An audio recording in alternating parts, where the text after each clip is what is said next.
بنو امن کمیټي چې غړي یې ټول د پولیسو اهلکاران دي د جولای 28 نه بنو ډی خان انډس هایوے او بنو وزیرستان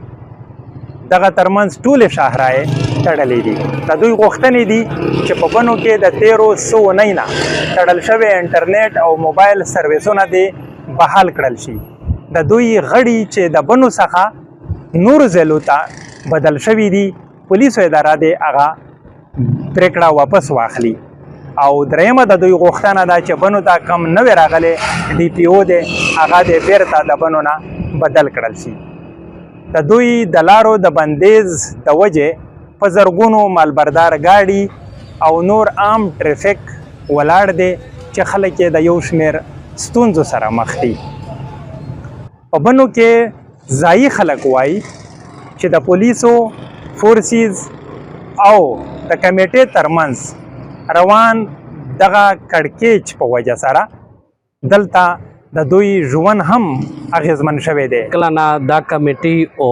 پولیس سکیورټي فورسز یو مشترکه کاروایی آغاز وکړو نو د هغه وخت نه په باندې سنه خلک دا مخصوصه کړه چې یعنی امید پیدا شو د خلک چې اس وکوند امن روشي ویلې چې کچاسه کاروایونه مخشه کېدلې پیغه شه صح ادرسه کمای روغای خو د سیورز نه پولیس امن کمیټي او د پولیس په میون شه چې د کیما هلا جوړه شوې دو کیما فاصله جوړه شوې دي دغه د وجنا یو خو چې کیم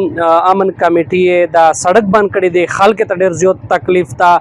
روزانه په بنیاد باندې خلک چې کیم تجارت تا اغا متاثر کړي ول چې ګاډیون باندې شار تنرسي بل طرف ته کوګره چې امنیت ته پورا کیم اقدامات شوي په هغه بندا د دغشي اثر پروزي ویل چې هغه خلک چې کیم امن خرابول کوشش کوي هغه ته دا میسج ملاو شو چې دا خلک په واخلو نه دي د بنو پولیسو مشر ډي پی او کیپټن ریټایرډ فورقان بلال د جولای په 28 د بنو خبريالانو سره په خپل دفتر کې په خبرو کې وویل چې د پولیسو ادارې د دې کمیټې سره هیڅ تعلق نشته او د دې څخه له تعلق اعلان کړي هغه وویل چې دا یو خود سخته کمیټې ده هغه په خبرو کې دا هم وویل چې دوی په پولیس لاین کې یو شمیر دفتری کارونه د هغې د وجې نه یرغمال دي چې زر به دوی د هغې کنټرول واخلي د دې کړکېچ د ختمولو دپاره د بنو کمیشنر په دفتر کې هم یوه جرګه روانه شوې ده چې د پولیسو د امن کمیټې او د فورسز ترمنځ روان دغه کړکېچ یوه لاره راوباسي